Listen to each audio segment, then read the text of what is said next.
More warning signs for the U.S. real estate market, more warning signs for the U.S. economy. Hey everybody, Scott Walters, buckle up, strap in. I got a hard-hitting pull, no punches, no sugarcoating it, no rainbows, no sunshine. I'm just going to give it to you and give it to you straight. We got a good one to unpackage today. Buckle up, strap in, hold on to your hats and your glasses as we blow the lid off the U.S. economy and the U.S. real estate market. Why, you ask? Well, of course, I'm going to tell you they're tied together. Lose one, you lose the other, my friends, and they're both under attack right now. We are at war right now with our economy and with the real estate. This is insane. I continue to talk to many of you constantly, a lot of people, a lot of talking for this guy. This guy gets the opportunity to talk quite a lot about the markets. And the realities are this, friends. I'm seeing a little bit of some, concerns, warning signs. I think a lot of people now are kind of asleep at the wheel. I think inflation is now, people have just kind of accepted it. Well, this is just the way of life, which is fine. Acceptance is the answer to most our problems, but the realities are I really need us to be forward-thinking, critical thinking right now, because there's a lot of alarm bells going off, screaming at us, red alert, yet most people are minimizing the severity of this. I just got off the phone with one of our subscribers, a loan officer, and he's like, Scott, man, I'm talking to these clients, and this one in particular, and their agent is telling them that they need to get back to waiving appraisals and inspections and doing the wackiness we saw in the height of the bubble. Like, we're seeing a little bit of an uptick in activity in some local markets. But you see, there's always an elephant in the room. The realities are, for me, and I know for most of you, we know there's a lot of things at play right now, big political, social, and economic things at play right now that are threatening the world as we know it. But the realities are most people, unless they've lived through a bust cycle before, they don't even have any idea of what's going on. None whatsoever. They are completely flying blind out there at the moment. So a lot of warning signs going on right now. And I believe the biggest warning sign right now that we can look at in terms of threats, the clear and present dangers that are threatening the economy and real estate.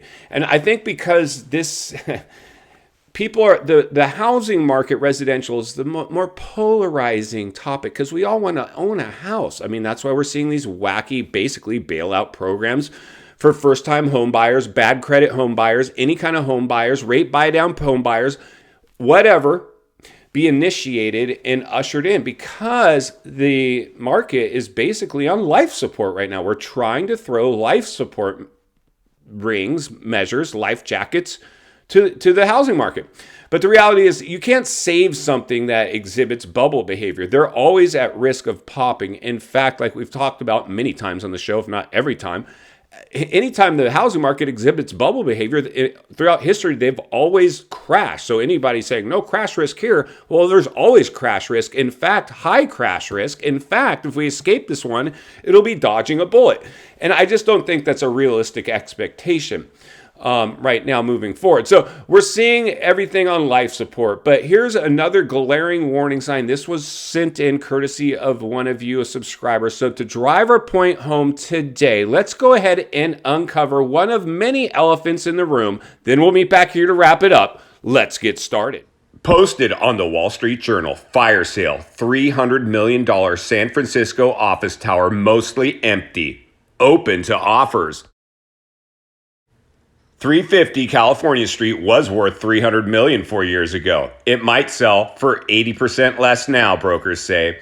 In a market where office vacancy rates have soared. Oh yes, and we're just getting started. Let's get back to the studio so we can wrap this one up. All right, friends, welcome back. So there you go. That is in fact the elephant in the room. These are the things that we're asleep at the wheel on right now. When you have that much commercial real estate out there, and it's all courtesy of the crisis. I've always said, not for the crisis. We are not talking today, my friends. The crisis is what caused that building to go empty. 80%. It was a 4 years ago. Now it's going to go for 80% less. Listen, friends, listen up, listen hard, and listen good.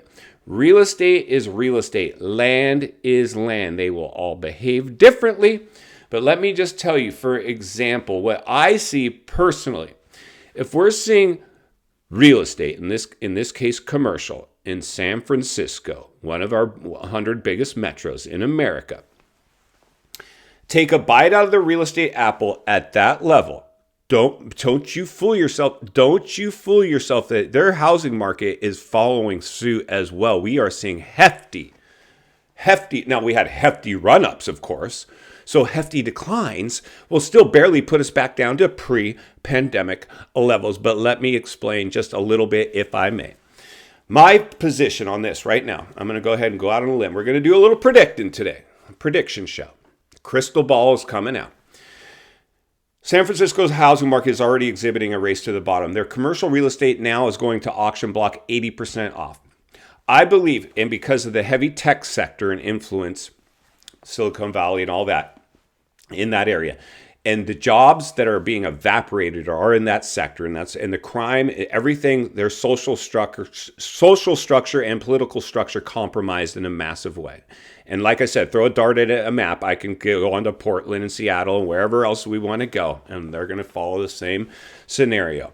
We're going to continue to see residential go along for the ride because real estate values are real estate values, no matter how you slice it. I don't care if it's apartment. I don't care if it's condo. I don't care if it's manufactured. I don't care if it's real estate or commercial. I don't care if it's retail. I don't care if it's hospital. I don't care.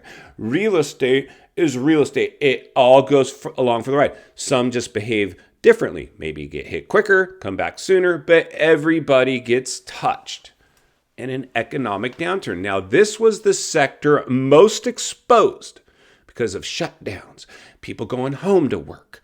People ain't coming back to work. And even if they wanted to, they can't because their companies are no longer there. In final thoughts, I come to you as a friend, as a content creator. Somebody wants to see you not only win in real estate, win in life. When we look at what we looked at today, a $300 million office building, 80% off is what the local real estate professionals are saying it's probably going to get. That is bad news. Somebody's taking a massive haircut, and that is bad for an economy, my friends. And that's bad for surrounding because that's a registered sale when it happens. That's going to take all your surrounding real estate values down for the ride.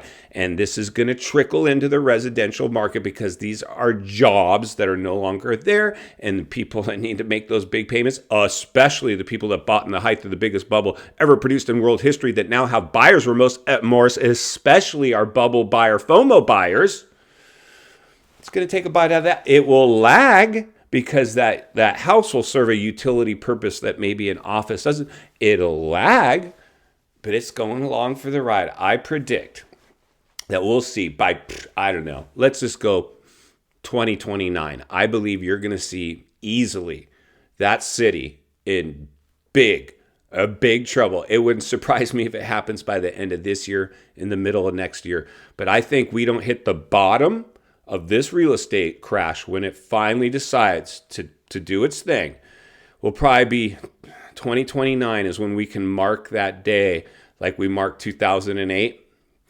2029 will probably be our 2008. If we're lucky, it could be worse. Stay tuned as I blow the lid off it every step of the way because it's not only what we need, it's in fact what we deserve. If you enjoyed the content, I want to politely ask you to give the video a like, subscribe to the channel, leave a comment below. I'd love to hear from you. Social media links in the description of this video if you'd like to contact me there, along with links to channels I've appeared on I think you might enjoy. If you need help buying or selling real estate here in America, I have the biggest network of top-rated agents in the nation ready to assist you. It'd be our honor and our privilege to do so. Email in the description for you as well. Also, if you're watching from your television set today and you enjoyed this video, I know you're going to love the next video, and there's an easy subscribe icon for your convenience. As always, thank you for your time. Please go make it count today. I'll see you on the next video.